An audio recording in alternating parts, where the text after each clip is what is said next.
We didn't blow it. Nobody blew it. Do you think Pat Coletta hitting Lucic was a penalty? Then Recchi hitting Kennedy's a penalty. Is it not? Case closed. Murray and Ruff are chipping away at each other.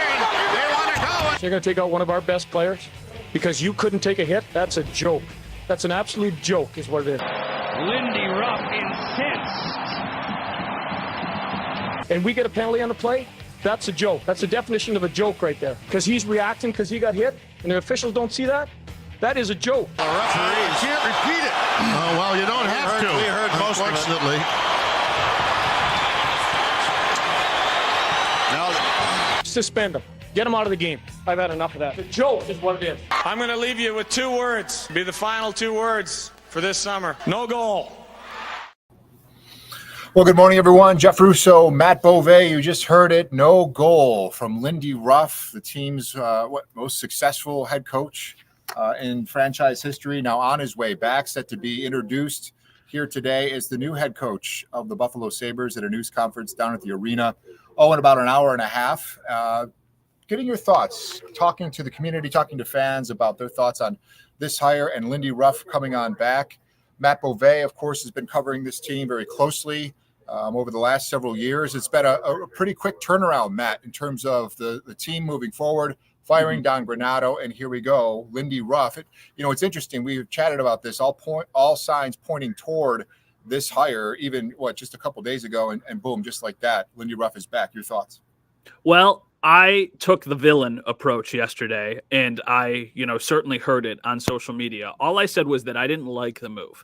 As time has gone on, that was 20 hours ago, 18 hours ago, whatever it is, I have warmed up to the idea. My entire criticism is not even built really around Lindy Ruff. I think he's a good coach. My criticism is that a week ago, they fired their head coach, and it almost immediately felt like it was going to be Lindy Ruff. And I just don't know how extensive of a search you can actually do in the time frame that they did. So I'm just assuming that they didn't do that. I'm assuming they talked to a couple people, but I don't think those conversations really progressed more than maybe the initial conversation. There just isn't time to do an extensive search in a week, less than a week. And that's basically what they had. I think Lindy Ruff makes the Sabres a better team next year. I don't know if he can get them to their absolute full potential, which should be winning a championship. Just getting into the playoffs is what this city needs, but it's also not what the goal should be. The goal should always be, what can we do to ultimately get to a championship? And I don't know if this is the right move. Like John says, recycling a former coach. I sort of agree. I would have preferred the Sabres to hire somebody from completely out of the organization. But honestly, it really doesn't make a difference, right? Like, whether Lindy Ruff has coached here or not, he's still very accomplished. He gets the most out of players. And the buzzword last week is accountability. He is going to hold these guys accountable. There is no denying that. It's just, what is their ceiling with Lindy Ruff as the head coach? And that's what I'm a little bit skeptical about. I don't hate the move. I don't want to make it seem like that. I just am curious why they did this so fast, because I don't think other teams would have been knocking down the door to try and hire Lindy Ruff. I think it would probably be Buffalo, and that's pretty much it. So that's why I just don't know why they didn't take longer. Yeah, it certainly seems like they had a game plan when they hosted, when Kevin Adams had that news conference the other day, basically announcing the dismissal of Don Granato and his expectations in terms of what he was looking for. Like, all those criteria certainly fit the Lindy Ruff model. Now, look, I'll be transparent with you. I've been outside the hockey circles or paying close attention for several years after the transition for news, but I did cover Lindy Ruff and the Sabres from 2003 through the great runs and until his time here in 2013. My take here is it remains to be seen. I mean, he's going to dominate the news conference today. He's going to bring back the nostalgia. He's going to pull at people's heartstrings of really one of the greatest runs here in franchise history, or modern runs that people can relate to. How far does that carry over remains to be seen. What does success mean for Lindy Ruff? But I will say this, and I'll point back to the point that you made in terms of a team that is essentially begging for accountability. First of all, that should start with the players. But for players, that approach doesn't necessarily fit. This is an automatic shot in the arm for a team, quite frankly, that hasn't been to the playoffs since the War of 1812, that hasn't had a pulse, literally, from looking from afar, really hasn't had a pulse. Lindy Ruff's not going to allow that. And I had the opportunity to speak with Marty Baron here, a former player, now a broadcaster for the team. I understand that. And he made a very valid point. His approach in terms of accountability, this hard-nosed, the way that he got through to players back, in those runs in 06, 07, even in this, when they went to the Stanley Cup in the late 90s, hard-nosed, accountable, but he also made a transition and sort of was flexible enough to give players opportunities and understand. Marty said this to me, and I haven't paid as much of attention, how he's been able to sort of transition and change and evolve as a coach to more adapt to players as he used to be here. I'm the coach, you're going to adapt to me. Now he's made at least a little bit of movement to adapt to his players. We'll see how that translates with a pretty, Matt, quite frankly, a pretty decent roster here, good roster here in Buffalo. Yeah. Oh, I mean, the roster that they have now certainly has more talent than the roster he last had when he was in Buffalo. But the thing that is so interesting, and I don't know the answer to this. Nobody knows the answer. Lindy Ruff doesn't even probably know the answer to this. Why, since he left Buffalo and was relieved of his duties here, did it not work out in Dallas, and did it not work out in New Jersey? And New Jersey was recently. That's not like that was years ago. It was earlier this year. Was it because they didn't have enough talent, which is a very fair point? Like their goaltending in New Jersey this year was horrendous. He probably still has a job if they have good goaltending. And I know New Jersey made a massive step last year. Last season, they went from a team that wasn't very good to a team that was really good and then got into the playoffs and had a little bit of success there. If the Sabres can do the same thing, then obviously this is a smart move. This is a good decision for them. But what if the same thing happens to the Sabres? What if they take a step and then they take a step back? So that's what Lindy Ruff most recently had happen. So how do you avoid that? What has he learned from a year where you exceeded expectations to following a half season where you completely underwhelmed and then ultimately ended up losing your job again? So that's why, there's a lot of people who are going to say, what's different about this move than about, Craig Berube or about a Gerard Gallant? I don't know, but those guys haven't had as many stops along the way, or at least Berube hasn't, as Lindy Ruff. Well, here's the thing too. They haven't been to the playoffs since he left. That's a very valid point. And the question is, we talk about recycled coaches, but they've also tried other avenues leading up to this point, and that hasn't necessarily translated, to wins or getting to where this team, ultimately wants to be. And so there's the question, Matt. Like, what does success look like for Lindy Ruff this time around? Again, he's going to come in, for me, from afar, right? Not covering the team. It does add that element of a little bit of excitement back to a team that had been pretty close to getting in the playoffs, failed to meet expectations this year. Mm-hmm. Can a Lindy Ruff get them over the hump and into the playoffs? And is that enough for him to, quote, be successful, in your opinion? I think success has to start with the playoffs. I think anything short of the playoffs would be a failure. Now, here's the other thing. They're not going to move on from Lindy Ruff after one season of them not making the playoffs. There's no chance. You don't bring in a coach and then after 1 year, for as bad as it could go, that's not going to happen. So I think success has to start at making the playoffs, and then you need to be able to take a step. There is no reason a team with Tage Thompson, Dylan Cousins, Rasmus Dahlin, Owen Power, Ukko-Pekka Luukkonen, Devin Levi, like those are seriously talented young players.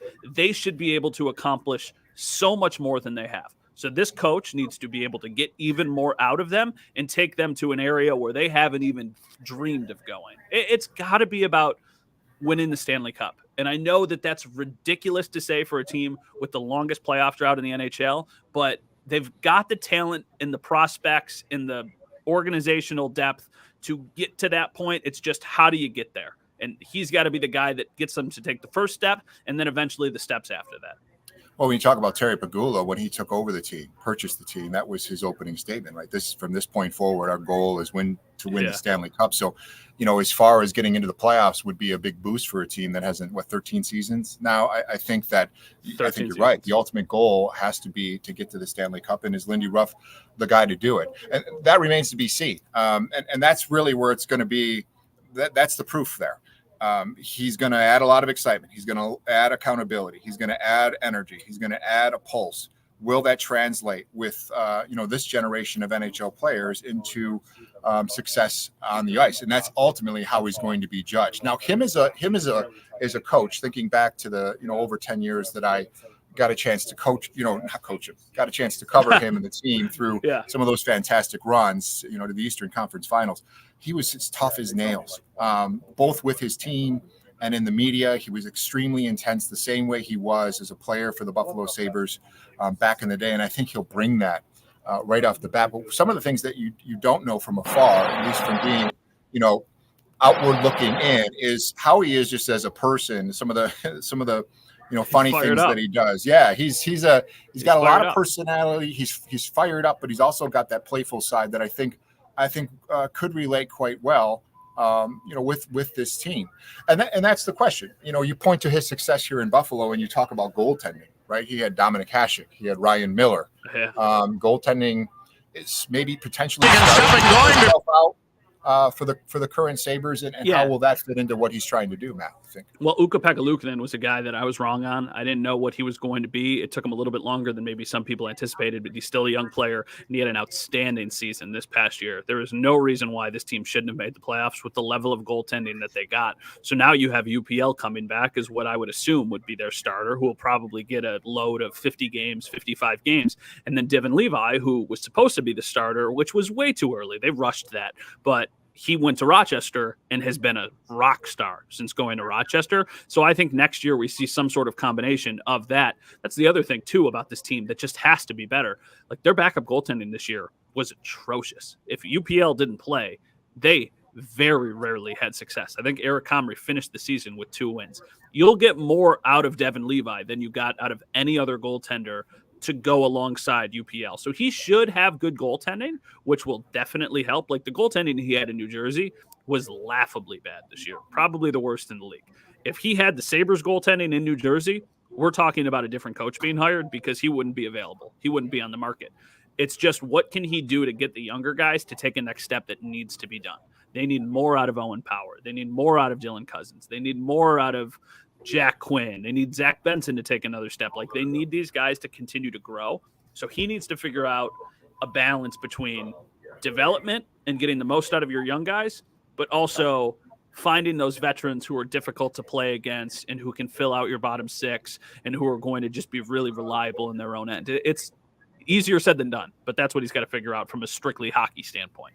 And you look like at guys like, Alex Tuck, who, is, pretty strong in terms of who he is as a player.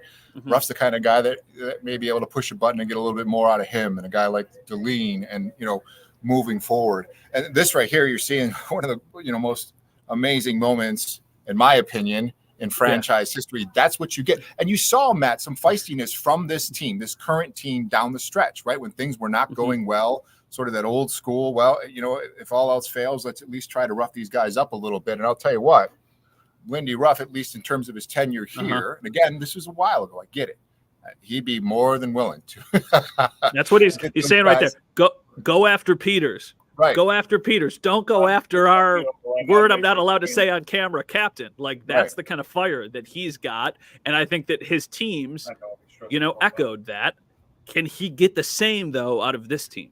I don't know. I don't know if these guys are wired the way that team was, because that team was truly special. Like, the video we're watching, that team won the President's Cup and went to the Eastern Conference Finals, and then lost to the other team in the video in a series that they probably should have won. They underperformed. So I don't know. I think that's a question I have about the Sabres and the way they're built. I don't question that with Rasmus Dahlin. I think that guy's a dog and will do anything it takes to win. I feel the same way about Dylan Cousins. I feel the same way about Alex Tuck. But I don't know about the other guys. Like, I didn't have those same questions about that team. The team that he, was coaching in 06 and 07, and even the years before that in 05. I don't know if this team is built with those guys that are just dogs. They've got some of them, but I don't know how many of them they got. How much from what you know of Ruff as a coach, right? And you look back and, being here in Western New York and then seeing his stints in Dallas and New Jersey, and his approach and his tenacity and his, that energy that he brings, how, if there's anybody though that can kind of push those guys, right, to get get rid of some of these slow starts, the sluggish play, some of the, doesn't look like what they're doing. That'll happen from time to time with any team, but when that happens over again, I don't. And this is from when, years ago, Lindy Ruff teams don't necessarily do that, or they didn't here in the Buffalo Sabres. So I think that at least his approach will say, hey, this is not okay. This is not all right. It's not going to make excuses for it. He's just going to come flat out and say what he needs to say. It's all going to come down, Matt. And I think what you're saying in terms of the lack of a search, or the limited search, we don't know for certain. I think those are all valid points. Really, it's going to come down to success on the ice. And in terms of right now, looking back, Lindy Ruff's approach, at least from the outside looking in, makes sense to take a team that's at least been close, has underachieved, into the next level. How far that can go, it remains to be seen. But this team doesn't have a Chris Drury. This team doesn't have a Jay McKee. This team doesn't have a Teppo Numminen or a Tony Ludman. Like, this team does not have those guys. So how much of it is Lindy, and how much of it is just that he had the perfect cast of characters who completely all bought in and were able to have a semblance of success? We talk about, for me, that was the glory years of being a sports fan. I do what I do because of years like that. The years you got to cover the Sabres are what I imagine the last several years are like for Bills fans, honestly. They're so much fun, but there's also heartbreak because they haven't quite been able to get over the hump. I'm uploading the wheel right now. They haven't gotten all the way there. So that's why I just think, how much accountability can he bring them, knowing that the core of this team will be very similar? I think the coach can make a difference, but how big of a difference can they make? Because they've got way too many of these players under contract next year. They're going to be a very similar roster to what we saw last year, just with a different coach. How much does that move the needle? I don't know. That's what we will need to find out. But all the guys you think are coming back are probably coming back. Tage Thompson, Alex Tuck, Dylan Cousins, Rasmus Dahlin, Owen Power, Matthias Samuelson, all these guys are coming back. There's not going to be a massive shakeup. So can Ruff get the most out of these guys? I don't know. But I guess we won't know until they get back on the ice. They start next season in Prague. So it's not even like we're going to see him that close for a while. It's going to be a little bit longer to see him back finally in Buffalo. This is said and done, Matt. Lindy Ruff is taking this team forward for the foreseeable future. But just your opinion, let me ask you this. When you talk about some of the things you just mentioned, who else out there, right, could have brought in some of the same things to correct some of the things or to take this team to the next level? Who were you hoping? Right. I mean, this is said and done again. They're moving forward with Lindy Ruff, but who else out there was someone that could guarantee those things could happen with the set of, the cast members that they have right now on this roster? Well, the pie in the sky idea was never likely was Rod Brind'Amour from Carolina, just because he doesn't have a contract past this year. And he has had an unbelievable amount of success in Carolina. They're up 2-0 against the Islanders. They're going to go on a deep playoff run. He's not going to leave Carolina. Just the only thing there is Carolina is kind of notoriously cheap when it comes to paying their coaches and maybe even some of their front office people. So would Kevin Adams have been able to convince his former teammate who he won a Stanley Cup with in 2006, hey, I need you to come turn things around in Buffalo? And, I think back to the Pagula quote of if I want to make more money, I'm going to go drill another oil well. If you paid Rod Brind'Amour enough money, everybody's got a price, right? So it was a long shot, but that would have been one that I'm sure he would have looked into if he even got to that point. But Brind'Amour's still coaching, so who knows if he even got there. Craig Berube is another one. I mean, he won a Stanley Cup a few years ago. So, did he kind of come into the middle of a season and ride a hot team to the Stanley Cup? Yeah, they got hot at the right time, but they won one. So I think that's pretty – there's a lot of similarities kind of between the accountability factor with Berube and with Ruff, but I just think I would have liked the idea more because he doesn't have ties to the organization and because he did win one back in 2019, which isn't that long ago. So he has shown that he can reach the pinnacle. And then the only other name that I think you could convince yourself made more sense was Gerard Gallant, who, took Vegas to the Stanley Cup. And Alex Tuck's their first year in the entire league. So he's another guy who is available, but he's also had multiple stops along the way. So a little bit of a similar track record to Ruff, where it's he's had success, but then it fizzles out. Then he gets let go, goes to a new place, has more success. So those are the names that I think would have been probably, pretty high on my list. It's not my skepticism is not about Lindy Ruff, the coach. It's about the lack of a search from the Sabres, and that it feels like they rushed into this just because they know it's going to pull at heartstrings. You saw the video we played at the beginning of this. I was smiling ear to ear when that thing ended. Same. Because that immediately takes me back to childhood. That's going to sell tickets. Like, that's part of it too. Like, let's not kid ourselves. That building has been empty and dead for the last 10 years. This will inject some passion and life into it and sell some tickets, which shouldn't matter, but it does. Like, we can't kid ourselves of that. Yeah. There's no question about that. I mean, immediately, boom, right? I mean, Yeah. Absolutely immediately. The news conference today within the next hour, again, should be like a reunion. It'll be interesting to see who's down there at the arena. Let me ask you this, Matt, and then, we can look at comments or see where we go from here. What does Lindy Ruff need to do for someone who covers the team as closely as you do, right? Has the relationships in the locker room and someone who's really worked hard at being around the team and watching every step. What does he need to do, in your opinion, in season one to make you be like, okay, maybe this is going to work. Maybe this is the direction. What does he have to do, in your opinion, to come in? And we've talked about what success looks like, but year one, what's he have to do to come in and say, okay, maybe this is going to work?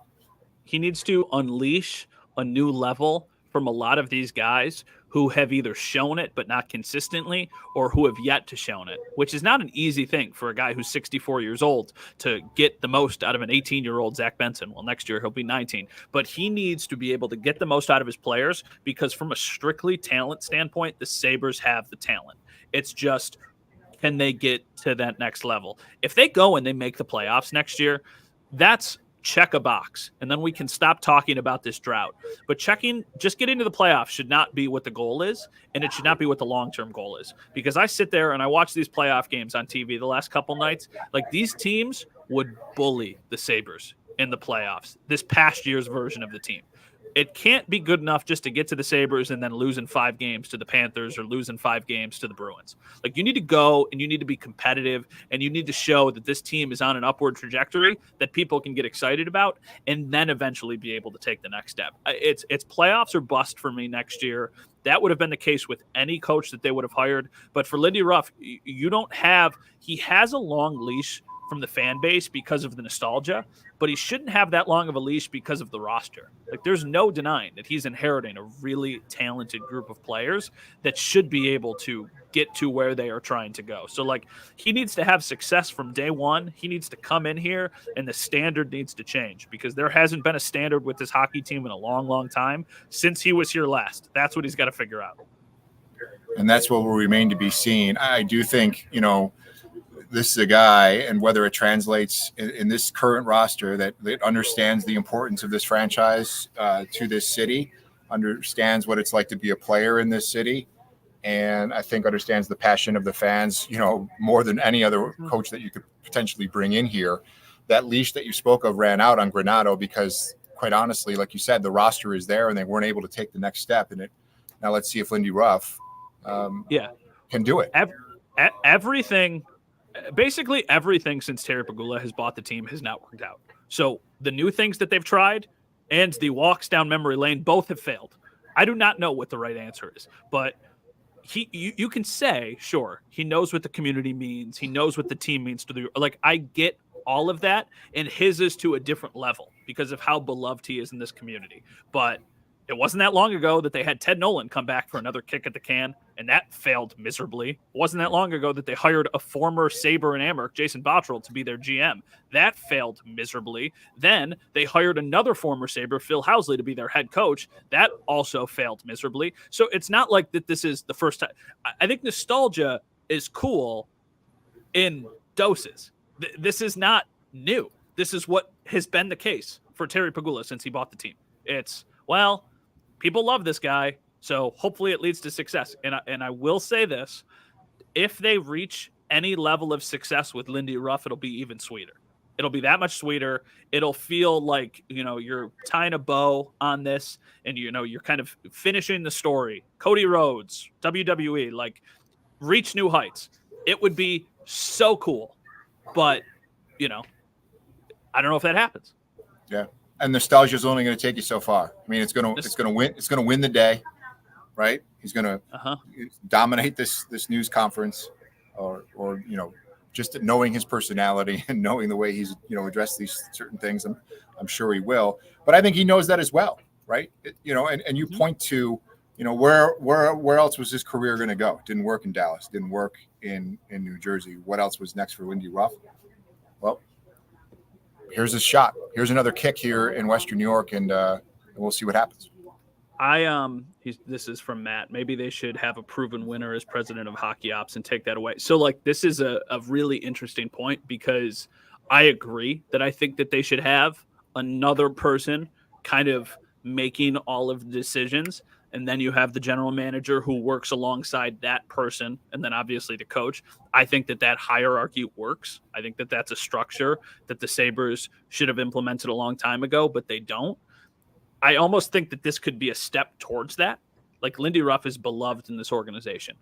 I'm really interested to see what assistant coaches they bring with him, because I feel like you could kind of set up contingency plan of like, okay, Seth Appert is the Rochester Americans coach. He's had a lot of success with Rochester the last couple of years. Do you take him out of Rochester and put him on your bench in Buffalo and say, Lindy, this is yours until, you know, either we decide it's time to move on or until you decide you want to move on. And then eventually Seth is going to take over, and then you're going to move upstairs and you're going to become the president of hockey. Like, that's a move that would make a lot of sense, considering Lindy Ruff's entire life is here in Buffalo, and he probably wants to spend, you know, all of his time here, not, you know, just his off season here. So that's another thing that I want to see. It's like, how do they set this up around Lindy Ruff? Or are we just going to get James Patrick on the phone and be like, hey, I know you're coaching in the Western Hockey League right now. You want to come back and be on the bench? And then maybe he can call Mike Weber and see if he wants to come. And we're just going to get the band back together. Like, I don't know what they do. That's going to be another question that he gets asked today. It's like, how much nostalgia are we leaning into? But if you're leaning into nostalgia, Jeff, it's like we talked about earlier, like, lean all the way in. I want Sabretooth's house back up in the 100 level. I want the Brownie Sunday back in the 100 level at the Creamery there. It used to be like $5. With inflation, it would probably be like $20 now. I want all of the songs that they used to play. I want Sabretooth rappelling out of the 100 level. Like, if you're going nostalgia, you got to go all in. I want to feel like I'm 13 years old again. Just not the slug. Don't. You know what? Nope. You know what, though? Nope. If you're going nostalgia, hey, like, why not? Why not another alternate jersey? Why not? And Joshua brought up a good point there. You know, bring Ryan Miller back too, right? To work on as a goaltending. Yeah. Just bring the whole band back. Run it back with Ruff. Well, this will be interesting, Matt. I appreciate your thoughts. Folks, if you have any more comments there or questions you want to add in there, please go ahead and do this. I know both Matt and I are heading over to the arena to see the news conference today to get the thoughts of Lindy Ruff and how he's going to approach this, and to hear from Kevin Adams on how this search went. Matt, any final thoughts before we blast off into a full dose of seemingly nostalgia today? Again, bottom line here is it's going to be fantastic, I think, in terms of fans that knew what Lindy Ruff was all about, but you're absolutely correct. It has to translate on the ice, and what that looks like is taking the next step that this organization has not been able to do. Your final thoughts before we blast off into Saberland. As the time has gone on, from 5:02 p.m. when the move was announced last night until 12 o'clock on Tuesday, I have warmed up to the idea of the move. It's already been made. I'm starting to look at this as a glass half full, not a glass half empty. I do not love it. I do not think it's a slam dunk, but I also understand what he means, and that I have to give him the benefit of the doubt because he has had a lot of success in the league and obviously here in Buffalo. So do I think it's a home run? No. Do I think that this entire city, myself included, like, I am from here, I've been raised here. In Buffalo, we care too much about nostalgia. We just do. We're wired that way. I don't know why, we just are. I think we sometimes care too much about nostalgia and it influences our decisions, but I absolutely give the benefit of the doubt to one of the greatest coaches in the history of the National Hockey League. Like, he has the fifth most wins of any coach in the league. So I got to give him a shot. So I'm never going to count out Lindy Ruff. I think that they could do something special. I just have my doubts. I guess I hate having to say we shall see, but that's the position that we're in because we just don't know. Yeah, I think that's fair. I mean, his track record's there in terms of what he was able to do here and in other places. Can it translate here? It'll be interesting to see. Folks, we'll be streaming live. The Lindy Ruff news conference this afternoon starts at the top of the hour. For Matt Bove, I'm Jeff Russo. Thanks for joining us here this afternoon. Thanks for all of your thoughts and your comments, and we'll have you covered throughout the day on 7 News, both online and on the air as well. Matt, thanks, bud. Hey, you look. I gotta go change because the pocket square. You're showing me up a little bit with the pocket You like square that? right now. You like the little? Looks good. Looks good. I gotta go put on a suit. All right, Matt. Thanks, and thank you, folks.